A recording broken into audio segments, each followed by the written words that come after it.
Olá, bem-vindo ao canal Ermira. Meu nome é Rosângela Chaves e estamos começando mais um programa Dedo de Prosa ao lado de Rogério Borges. E hoje nós recebemos como convidado o professor, pesquisador e poeta Jamerson Buarque. Olá, Rogério. Olá, Jamerson, tudo bem?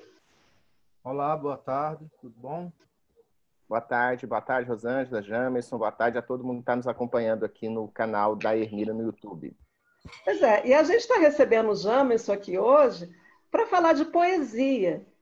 O Jamerson tem um projeto muito legal de vocalização de poemas, que ele começou já. Ele tem um grupo que se chama Corpo de Voz, né, que já está aí há mais de 11 anos, né, e está agora também com um projeto muito interessante na internet, que se chama Corpo Quarentena. O Jamerson é poeta, ele é professor, pesquisador da UFG, e também tem vários livros publicados, dentre eles Observações, que foi o último que ele lançou agora em 2017, mas também é autor de Meditações, Outra Troia, Novíssimo Testamento, entre outros livros. Também é pesquisador na área de teoria e crítica literária, com enfoque na área de estudos de poesia. Então, tem uma grande experiência aqui na área de poesia para a gente conversar hoje e também falar um pouco desse projeto dele. Mas antes de eu perguntar para o James, para ele falar um pouquinho desse projeto para a gente, eu gostaria de pedir a quem nos assiste que dê os likes no programa, que compartilhe o nosso conteúdo, se inscreva no nosso canal, que é muito importante, então, para a gente poder ampliar o nosso alcance. Mas passando, então, a bola para você, James, eu gostaria, então, que você falasse um pouco desse seu projeto, tanto do Corpo de Voz, quanto do Corpo Quarentena, que está agora no YouTube. Então, boa tarde a todo mundo, né, que está nos assistindo. Novamente agradeço o convite em meu nome e no nome do Corpo de Voz. E vamos começar pelo Corpo de Voz, que é um grupo de performance vocal de poesia que surgiu há 11 anos, não com o perfil que ele tem hoje. O Corpo de Voz, inicialmente, era um projeto que eu mantinha na Faculdade de Letras da UFG para dar orientação a estudantes de estágio em português, de trabalho vocal com poemas, para levar à escola, à escola pública, durante as suas práticas, mais notadamente escolas de periferia. Isso foi em 2019. E assim eu ia fazendo, e o que aconteceu é que, com o tempo, com outras atividades, eu deixei de conduzir esse processo, né? Mas aí um tanto de estudantes que participaram de algumas oficinas e que foram à escola e fizeram, aí solicitaram que eu ficasse fazendo oficina com mais frequência e passei a fazer essas oficinas uma vez por semana, inclusive com estudantes que eram de outros cursos e ficaram sabendo e foi para lá, para a faculdade, enfim. E a gente fazia, e aqui e acolá, quando era possível, íamos a uma escola, mas aí sem vínculo com o estágio ou com outro tipo de prática acadêmica, né? Mantínhamos contato com as escolas, com docentes, e íamos lá fazer algum trabalho dessa espécie. E aí deu que um tempo, esse povo se formou, né? O pessoal forma, sai, e aí até isso foi raleando a basicamente deixar de funcionar. Era em torno de 2011 e eu já estava começando a assumir algumas funções administrativas na Faculdade de Letras. Aliás, é quando eu começo a ser vice-diretor lá pela primeira vez. Hoje eu estou na direção. Mas o que aconteceu é que alguns remanescentes foram fazendo mestrado, doutorado, ficavam por ali e terminaram novamente me chamando para a gente reativar. E aí começou um novo perfil entre 2011 e 12 do grupo, que a gente ia a escolas, não tanto mais para fazer oficinas, mas para fazer uma apresentação vocal de poemas. Até que isso foi acontecendo por um tempo, e 2014 para 15, novamente voltou a ralear, apareceu uma leva nova de estudantes, como é normal, e eu terminei reabrindo o projeto junto com a GP, a GP Cultural, né? E daí fiz uma série de oficinas lá, e depois oficinas novamente na Faculdade de Letras, e formou o grupo como ele é hoje. Aí o grupo passou a trabalhar com apresentação, show, espetáculo, etc. E bem aqui, acolá, fazer oficina. Então, essa é a formação do Corpo de Voz de 2009 até aqui, em 27 pessoas, mais ou menos. Mas com uma série de atividades, desde vocalizar poema, bati aqui na câmera, balançou. Desde vocalizar poema, fotografar, filmar, trabalhar com figurino, com iluminação, enfim. Então, nisso, o perfil do Corpo de Voz foi sempre para o trabalho vocal com poemas para um público, presencialmente, né? Até que surgiu esse momento, esse contexto. E daí ficamos parados, né? Assim, sem ter o que fazer. De uma certa feita, uma das minhas alunas da oficina da GPETO, em 2015, a Maria Rita, que da oficina ela passou a ser integrante do grupo, Maria Rita Paixão, ela é jornalista, atriz e cantora. Ela, nesse processo da quarentena, disse, vamos tentar fazer alguma coisa, a gente chama o pessoal do Corpo de Voz, cada um grava um poema em casa, aí a gente reativa o nosso canal no YouTube, que a gente tinha um canal no YouTube que deveria ter, sei lá, 5 pessoas inscritas, nem o grupo todo estava inscrito lá. A gente tinha um perfil no Instagram, que eu acho que talvez não chegue... Não, tinha zero, nem a gente mesmo seguia o perfil só existia. E tinha uma página no Face, essa era mais organizada, porque sempre que a gente fazia a apresentação, a gente ia lá, colocava as fotos, colocava os convites, etc. O Culturama, por conta do aniversário do acidente do Césio, chamou a gente, aí a gente ia lá na página, divulgava. Então, o perfil do Face era mais ativo. Então, a gente decidiu, né, ativar esses canais todos e fazer isso. Só que, antes de começar, a gente também pensou em chamar mais pessoas. Como é a distância mesmo, né, tá gravando e postando depois, então vamos chamar. Aí começamos a chamar poetas do país inteiro. E a gente conseguiu cobrir com o tempo, né, da ação o Brasil inteiro. Tem poeta indígena, tem poeta da periferia, tem poeta de rua, tem poeta que ganhou Jabuti, tem poeta que ganhou prêmio internacional, que circula por grande editora, que nunca publicou um livro, que tem 17 anos, que tem quase 80 anos, enfim, com toda uma série de variedades que nós chamamos dessa forma, né, de corpo quarentena, escrevendo corpo 40, o algarismo, e tena, né, para divulgar. E assim a gente fez.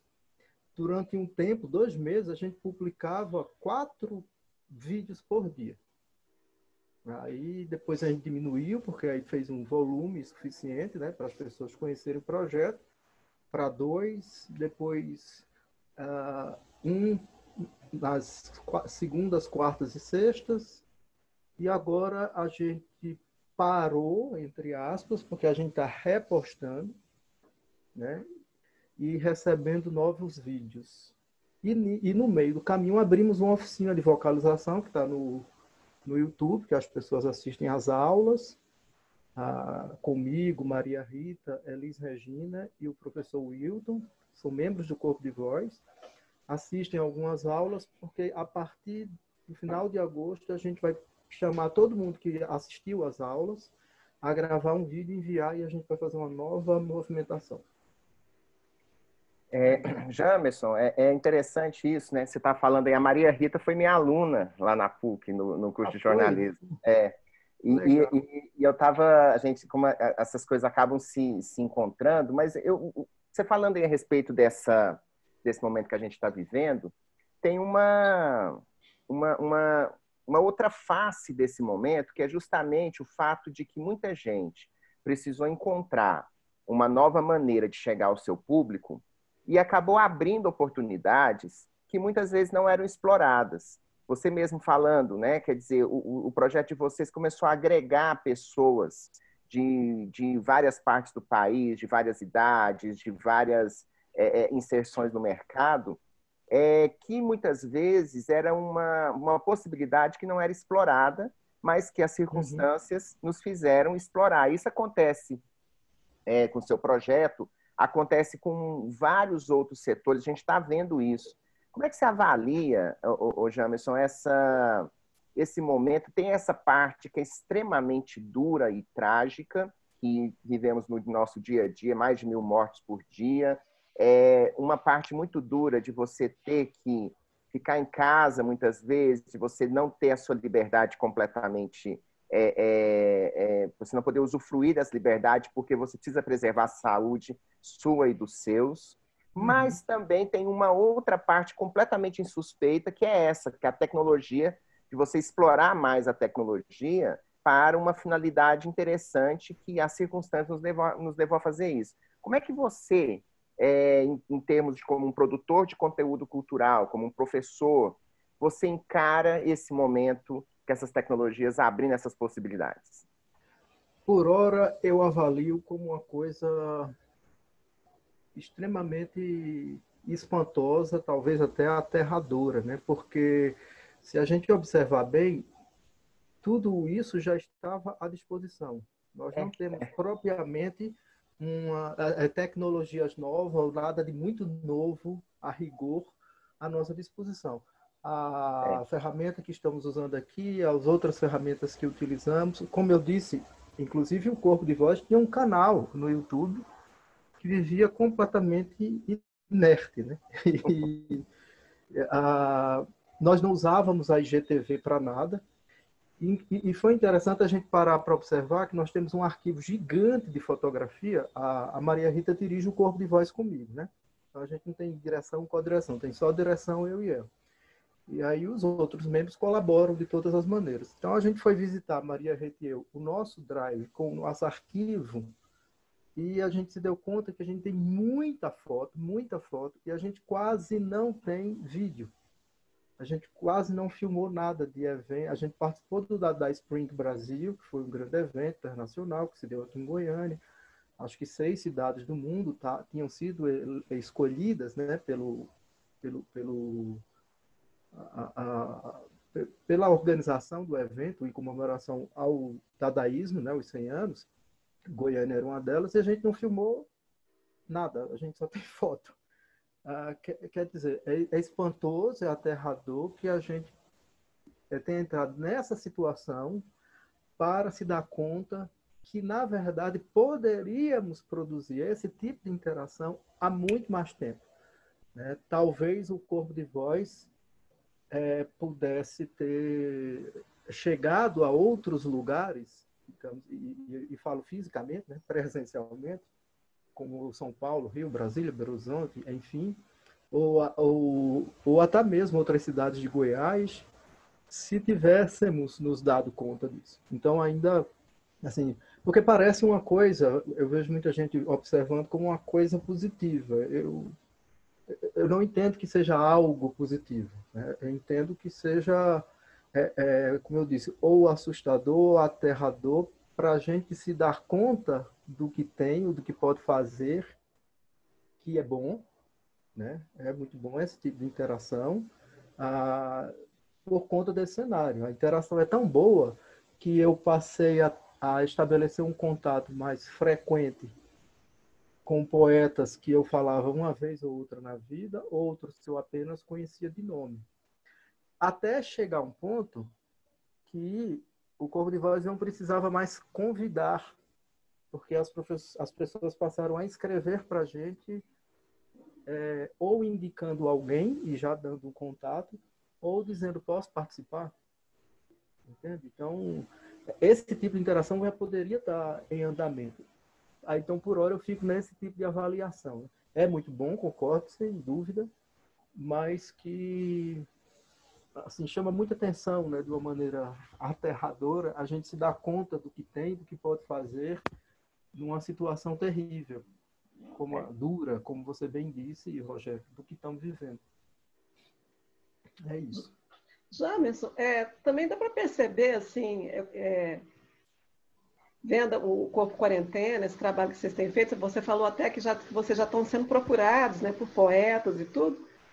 Assim, já dá para poder ter, assim, quantas... Primeiro eu queria te perguntar se você já tem, assim, quantas pessoas já participaram, os poetas, né, de todo o Brasil, e se dá para, a partir daí, pensar em fazer uma espécie, assim, de mapeamento da poesia brasileira, não é? Se vocês, inclusive, até já puderam, até, às vezes, até divulgar novos nomes, né? Como é que está sendo esse trabalho aí, essa interação com os poetas, né, Brasil afora? A gente, eu já tinha feito essa conta e refiz, já me perdi dela várias vezes, mas eu sei que ela passa de 150 nomes. Tá? Ela passa de 150 nomes. Com uma presença marcante de alguns estados. Então, vai ter o estado de Goiás, e isso um tanto quanto por obviedade, porque, vamos dizer assim, a casa do corpo de voz, é a partir de onde mesmo, pelo web espaço que é promovido, né? É a partir de Goiás e Goiânia, mais especificamente. São Paulo, a Bahia e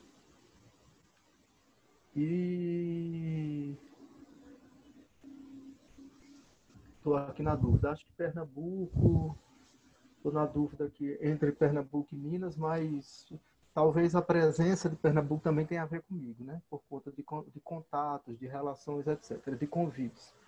Mas, enfim, atinge o Brasil todo e tem esse tipo de perfil. Bom, isso mostra uma coisa, né? A partir... Goiás não é lá, todo mundo sabe, uma região, vamos dizer, com uma grande movimentação, com uma grande atividade de poesia para, vamos dizer assim, para os olhos nacionais. Os outros estados que eu citei são, né, Pernambuco, quanto São Paulo, sobretudo, né, núcleo cultural por uma série de motivos, quanto Minas, enfim. A Bahia tem uma presença muito marcante. Então, isso acho que é uma primeira coisa que eu procurei observar. Dos tantos convites, onde mais fechando uma região ou um estado, a gente chegava. E isso é uma primeira observação. Daí a gente começa também a ver o perfil, né? Você tem um perfil, por exemplo, da poesia slam. Esse é muito marcante quando a gente consegue o contato com poetas que são da periferia. Tá? Aí, normalmente, você tem esse tipo de perfil. Até mesmo quando você convida... A gente tem duas poetas, duas meninas, que pelos poemas que apresentaram, eu perguntei se elas já tinham participado de batalha slam, etc. E elas disseram que nunca. Né? Só sabia o que era, que via ali no bairro, mas que nunca tinha se envolvido. Mas você vê que o perfil da poética dela é aquele lá. Né? Então, aí você tem, vamos dizer, poetas que normalmente circulam em livros, e mais notadamente em livros que estão no mercado editorial, de certas editoras, né?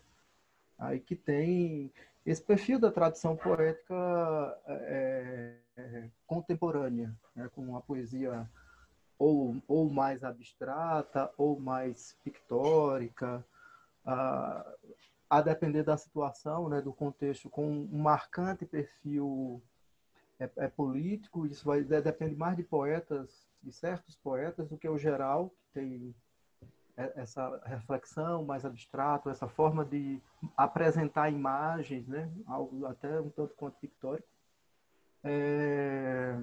E você tem um perfil de discurso identitarista que normalmente é marcado também a depender de poetas, né? Você vai ver isso muito em poesia de autoria feminina da negritude, ou de poetas da negritude em termos gerais. Porque a gente terminou fazendo uma antologia muito grande, né? De poesia, porque isso é uma gigante antologia digital, né? Audiovisual, e a gente consegue ver melhor esse perfil, e ele se mantém em quem publicou e em quem nunca publicou um livro. em quem só posta poemas no Face e no Instagram, esse tipo de divisão. A gente já fez essa, essa observação, né? Além disso, a poesia indígena, né? Que aí tem um ritmo muito peculiar, um vocabulário peculiar, ambiências que são apresentadas peculiares, né? Um discurso também bem peculiar. Tá? Outra coisa que eu observei muito, deu certo isso no público e no grupo de poetas convidados. A maioria é mulher. Tanto a gente convida algo que indiferentemente, basicamente no meio a meio, mas a maioria que responde ou que a gente conseguiu os vídeos, ninguém nunca negou, né? Eu até brincava no início do projeto que se alguém negasse um poema, não merecia nem viver, que é pior do que negar um copo d'água. Então, ninguém nunca negou, mas assim, ou não respondeu, ou demora muito tempo. Teve vídeo que chegou 3 meses depois. Mas assim, claro, cada um tem sua vida para poder atender a isso. E esse perfil sempre apareceu assim, com a maioria de autoria feminina. E no público absoluto. A gente faz a observação das métricas, né? Quem está curtindo, quem está comentando, tanto no Face, quanto no Instagram, quanto no YouTube, e é 60% a 65%. Então, essas são algumas das observações para o que você questionou, que dá para pensar no cenário da poesia brasileira hoje. Jamerson, você falou aí, é interessante, você falou da poesia da negritude, da poesia indígena. Imagino também que muita coisa das periferias, né? Quer dizer, esse universo que tantas vezes, e durante tanto tempo, não teve voz, não teve vocalização no mainstream mesmo, né? Quer dizer, que não teve oportunidade de se mostrar, era feito, era realizado, mas que não tinha essa oportunidade. Como é que você tem sentido, Jamerson, primeiro, essa interação desses universos, porque, afinal de contas, eles estão no mesmo projeto, na mesma plataforma, eles estão dialogando entre si, e a recepção do público? Como é que vocês têm conseguido sentir, mensurar um pouco a curiosidade, o encantamento das pessoas por essas obras, o interesse por conhecer mais a respeito, porque sequer sabia que existiam? Como é que vocês têm monitorado isso? É bom você perguntar, porque isso assim fica muito marcado, que boa parte do público se envolve, se engaja, como se diz, né, em ambiente digital, muito mais com esse desconhecido. Sim. No entanto, não é o desconhecido do tipo, eu coloco lá o Horácio Costa, que aí muita gente do público do Corpo de Voz, ou que lê poemas virtualmente, não vai conhecer, e até muita gente que lê livros, né?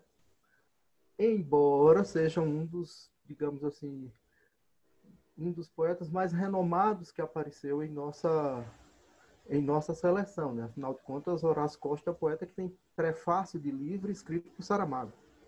Então, já um senhor, tudo, né? Eu conheço o Horácio há algum tempo, né? E aí, assim que a gente criou a ação, eu fui um dos primeiros que eu entrei em contato, né? E aí ele enviou um poema inédito, que só havia sido publicado numa revista do México e numa revista da Inglaterra, e disse, vamos fazer esse aqui, que é totalmente inédito, não tem nenhum livro e tal. Então, mas você não vê tanta curiosidade quando aquele indivíduo aparece lá, né, atrás, sentado numa poltrona, vamos dizer assim, o típico poeta, né, um senhor tal, né, e ele não faz como a maioria, como a gente está aqui, por exemplo, no fundo da própria biblioteca. Não, ele está lá no terraço da casa dele, etc. Mas quando aparece a Márcia Cambeba, indígena do povo do Pará, do povo Cambeba, numa biblioteca, inclusive, assim como a sua, Rogério, mais parecida com a sua aqui por trás. Aparece ela, com cocá, toda pintada. E aí com alguns instrumentos de percussão, fazendo uma abertura do poema dela com um cântico e depois ir para uma vocalização típica, como está lendo, assim, 300 pessoas curtem. Entende? Aí, então, imagino. isso chamou a atenção muito do interesse. Ou seja, aparece a menina que o fundo que ela usou para filmar lá com o celular demonstra uma certa precariedade do local de moradia, que não é difícil a gente concluir que aquela é uma situação periférica, uma situação mais vulnerável, mais frágil. Aí muita gente vai lá ter esse tipo de curtida. Então a gente viu que isso chama muita atenção, né? O público tem interesse em descobrir, fica feliz em conhecer, né? Como eu disse, as nossas redes viviam basicamente paralisadas, o Face era um pouquinho movimentado, a gente passou a ter assim, um monte de seguidor, né? Que a gente nem imaginava, né? A gente tem vídeo que tem, sei lá, 600 visualizações para um projeto que não tem nem 6 meses. Porque existe um projeto mais ou menos semelhante, mas que é mais voltado para uma série de pessoas desconhecidas que fazem poesia. O projeto deve ter uns 5 ou 6 anos, chama Toda a Poesia. Tá? Tem um canal no YouTube. É uma coisa assim gigante, tipo 50 mil seguidores, é um negócio gigante. Mas ele tem esse tempo, né, mais ou menos uns 5 anos, com postagem semanal e com esse perfil de pessoas que escrevem poemas, tem ou não tem livro publicado, mas em geral é basicamente todo mundo conhecido. Aqui e acolá você encontra um poeta de renome. O Corpo de Voz é a coisa mais mista, né? Então, isso também chama muita atenção. O público tem interesse nessa variedade. Você acha, James, que é uma espécie de respiro também? A gente está vivendo um tempo em que a gente é muito soterrado por muita coisa negativa, porque está acontecendo muita coisa negativa, e as pessoas buscam um respiro, um pouco de beleza no cotidiano delas, no dia a dia delas, e aí é um refúgio também. Você acredita que tem um pouco esse fenômeno? Também, tem isso. Tem esse refúgio. A gente ouvia depoimento das pessoas do tipo... quando dava mais ou menos tal horário, que era os nossos horários de postagem, né? Vamos dizer, 18h30, aí já acessava diretamente o nosso canal. E aí, quando clica no vídeo, que tem uma vinheta e tem um sonzinho de entrada, né? E o som de entrada do Corpo de Voz, na verdade, é um exercício que a Maria Rita faz com o grupo presencialmente. Né? Então, a gente gravou o exercício de voz e colocou nele como uma introdução. Aí tinha várias pessoas que davam depoimento, que até se sentia bem naquele dia ali, porque ouviu aquilo. Já sabe que depois vinha a coisa boa, que o vídeo vem só depois. Aí passava isso. Então tem muito essa coisa de respiro que você falou. Assim como também de causar reflexão do momento. Né? Jamerson, eu queria te perguntar uma coisa a respeito desse trabalho que eu acho muito legal que vocês fazem, que é justamente dar vida para o poema, né? De dar voz para o poema. Né? Porque a gente não é de uma tradição, não é de ler em voz alta, não é de interpretar o texto. Né? Eu queria que você falasse um pouquinho desse trabalho seu, que você, inclusive até retomando um pouco, né, esse trabalho que você começou lá na universidade, até que ponto, né, também esse tipo de trabalho chama também assim, mais atenção para a poesia, você cria também um público leitor de poesia por essa via também, da leitura em voz alta, da vocalização? Eu acredito que cria, né? E assim a gente tem visto ao longo desses anos esse público. Quando a gente vai, por exemplo, chegar no lugar que vai se apresentar o Corpo de Voz, reúne um tanto de gente, é uma coisa assim, as pessoas já sabem, aí junta aquele tanto de gente, depois as pessoas vão me perguntar onde é que eu acho tal poema, onde está, e a gente passou a fazer mais recentemente, imediatamente pré-quarentena, uma performance que a gente Porque a gente faz a apresentação, em geral, a gente faz o poema performaticamente com o corpo e a voz, ou só a voz, mas com a leitura, né? A gente não faz com o poema de cor. Às vezes faz, mas isso não é nossa onda, né? O negócio mais é ter o papel ou o livro na mão. Então a gente passa a fazer uma performance de jogar as folhas. Vai ficar aquele tanto de poema espalhado pelo chão ao longo da apresentação. A gente termina e faz assim, o público vai todo em cima dos poemas, ou quer saber mais de que livro tá. Há esse tipo de efeito e acredito que ele reverbera também em formar público leitor. Assim, o tempo todo vem mostrando isso. Se tivesse mais projetos semelhantes, mais efeito teria.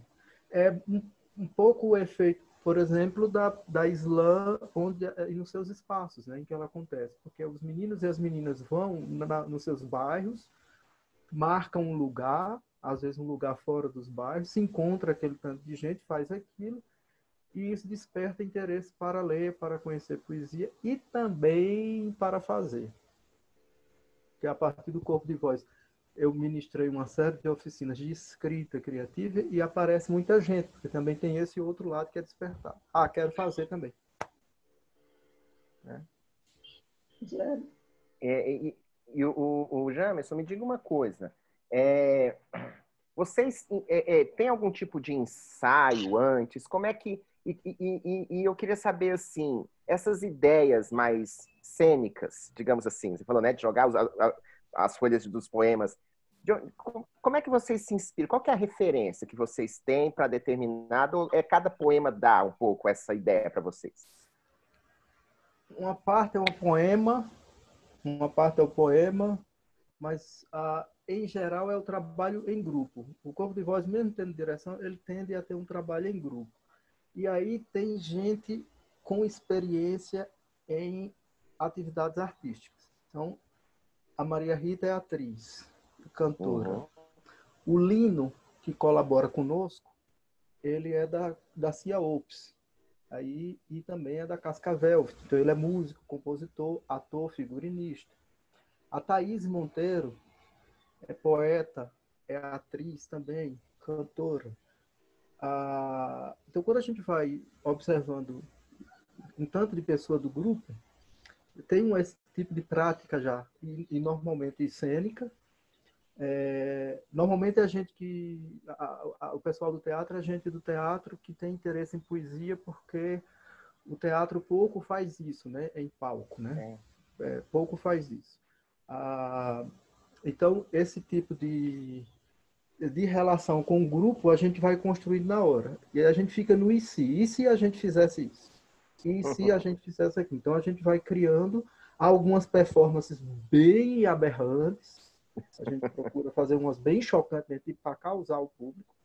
Né? Como a gente já amarrou metade do grupo em jornal. Enrolou todo mundo em jornal. E com fita, com durex, e o poema de início era lido com alguém na sombra, né, sem ser visto, só a voz aparecendo, até que essas pessoas rasgam e saem de dentro do jornal, assim como a gente tem o nosso padrão, um corpo de voz, que é todo mundo muito sério, de preto, né, uma calça preta, camiseta preta, com os poemas assim, numa determinada disposição, cada um no local. Esse é o nosso padrão mais cara, corpo de voz. Todo mundo de preto, marcando cena, né? Para ter uma posição, dependendo do espaço, com acústica, etc. E tem esse caso, mas quando foi no Dada Spring, a gente experimentou toda a espécie de performance que poderia dar com luz, com berro, com roupa rasgando, com tudo, a gente já fez fazendo isso com a voz. Né? Muitas vezes a gente necessita de algumas tecnologias dependendo do espaço. Som, microfone, captador de som, etc. Por conta do tipo de espaço que a gente está.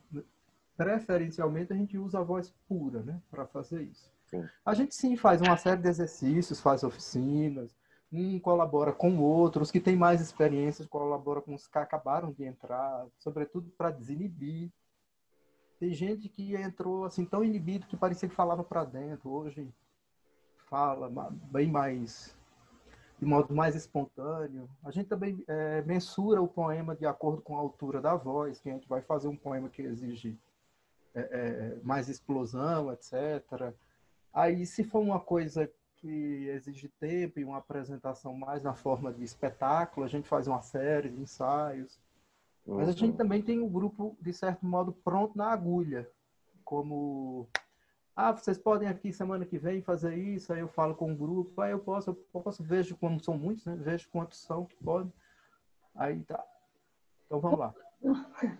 Bom, mas a gente vai ter que... Aqui está com o tempo estourando, vamos ter que encerrar. Eu gostaria muito de agradecer sua presença, James, convidando então quem nos assiste para acompanhar aí o trabalho do Corpo de Voz, né, do Corpo Quarentena, tanto no YouTube quanto nas redes sociais, no Facebook, no Instagram também, que vocês estão lá, não é? Agradecer muito sua presença e pedir também, mais uma vez, para quem nos assiste, para inscrever no nosso canal, compartilhar o nosso conteúdo, não é? Para a gente poder ampliar nosso alcance. Peço, então, para vocês fazerem as despedidas, então. Eu agradeço, tá? Deixar o convite. Vou divulgar, né? A gente tem os nossos canais para fazer a divulgação de vocês. Bom, e fico feliz, né? Tá apresentando mais. Só repete, então, para a gente, Jamerson, o endereço do YouTube e qual é o arrobinha da rede social? No Instagram é @Corpo de Voz. No YouTube, Corpo de Voz, e se escrever o Corpo Quarentena com 40 Tena, aparece de imediato. Ótimo. E no Face também, Corpo de Voz. Assim como a gente tem um e-mail, corpodevoz, @ quiser enviar vídeo. Tá, pode repetir o e-mail que deu uma cortadinha, corpodevoz, corpodevoz, @gmail.com. Ótimo. Para quem também quiser, né? Quem quiser mandar os poemas, quiser mandar, né? Não precisa ser poeta, né? Não precisa ser poeta. O professor Edvardo gravou um vídeo e a gente publicou. Legal. Tá. Não, e lembrando que no nosso site Ermira Cultura tem uma seleção lá na coluna Florações de poemas do Jamerson, né? A gente também convida a quem nos assiste para também conhecer a obra poética dele, né? Então, despedindo, Rogério. Muito obrigado, Jamerson, pela presença. Boa sorte lá. Manda um beijo para Maria Rita, minha ex-aluna, sua parceira lá no projeto. E estamos juntos aí. Parabéns. Tchau, Rosângela. Um abraço, até mais. Então tá, gente. Tchau. Muito obrigada mais uma vez. Tchau, todo mundo. Um abraço. Tchau. Um abraço. Tchau.